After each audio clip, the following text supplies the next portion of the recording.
दिनै बन्दापारा जुनियर कलेजनि बे लांगोनायाव जोङो 2 घन्टा प्रटेस्ट डेमनस्ट्रेशन आरो बे जायगानिफ्राय जोङो दाख्लै 10 डिसेम्बराव जि जायगायाव आरबि दैमारि 2 बोसोरनि सासे हिनजावसा गथ'खौ गावनि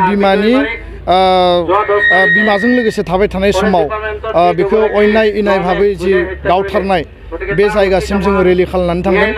गुबै बाथ्राया जाहैबाय जे 10 डिसेम्बराव बे जायगायाव फालोसे मैदेर फैदों आरो बे मैदेरखौ होखारनायनि नामाव हाग्रा बिफाननि फरेस्ट गार्ड आरो बेनि डिपार्टमेन्टनि रेन्जार आरो DFO बिथांमोननि डाइरेक्शनाव गुलि गावदों आरो ब्लेंक फायार होनायनि नामाव सासे 2 बोसोरनि उन्दै हिनजावसा गथ' आरबि दैमारि बिथाङा गोदोनायाव नांनानै गुलिया नांनानै थैनो गोनां जादों आरो बिथांनि बिमाया गोदोनायाव गुलि नांनानै दिनै GMCHआव हस्पिटालाइज जानानै दङ।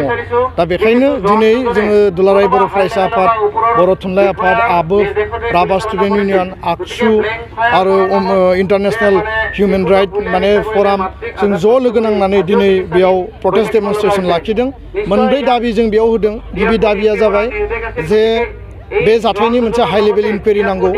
2 नम्बरा जाबाय जे जाय दायनिगिरि बे दायनिगिरिया एरेस्ट जानांगौ, बे पानिशमेन्ट जानांगौ कुनु आइननि बेबस्थानि गेजेरजों जाहाथे बेयो खारग'आ। दिनै इम्तियाज आहमेद आरो सिद्धार्थ सिंहा 2 फरेस्ट गार्डखौ दिनै हमनाय जाबाय आरो बिथांमोननि गुलि गावनाय सिलाइखौ दिनै मोनदों आरो खालि कार्टिज मोनदों, मेगजिन मोनदों आरो जों मिथिनायाव जौ लोंनानै बिथांमोना बे खामानिखौ मावदों आरो बेखायनो जों दिनै बिनि न्याय नागिरनानै बिजिरनाय नागिरनानै जों बे जायगायाव फैदों।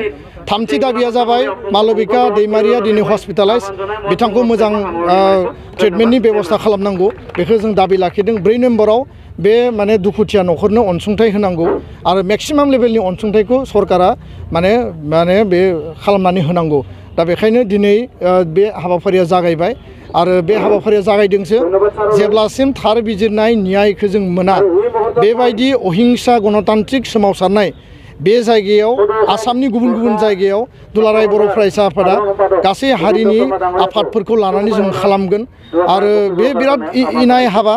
कारन 2 बोसोरनि जाय उन्दै गथ' जाय दिनै स्कुलाव थांनांगौ, गावनि जिउखौ दैदेननांगौमोन, दिनै गेलेनायनि सम, सिखिरि होनायनि सम, बे समाव मिथिस्लाबा बेबायदि जाथाया जाहाथे आसामाव जाया बिनि थाखाय हाग्रा बिफाना दायित्व लानांगोन आरो जोङो आसामनि गिबि मन्त्रि डक्टर हिमन्त बिश्व शर्मा, आसामनि फरेस्ट मिनिस्टार परिमल शुक्ल बैद्यखौ जे नोंथांमोना बिनि थाखाय थार बिजिरनाय होनांगोन आरो जों दाबि खालामदों आरो बेयाव फरेस्ट डिपार्टमेन्टआ टटेलि फेलार आरो जुदि फेलार जायाखैबा बिथांमोना जास्टिस होनांगोन आरो बिथांमोननो जायफोर दायनिगिरि लाइफ इमप्रिजनमेन्ट नङाबा फासिनि साजा बिथांमोननो मेक्सिमाम लेभेलनि पानिशमेन्टखौ होनांगोन।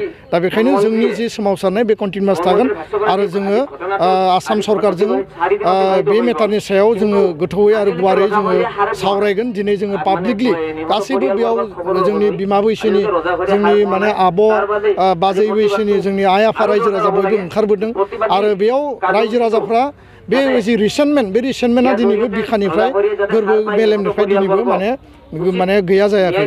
बे रिसेन्टमेन्टआ जेब्लाबो थागोन। गोजोन्थों।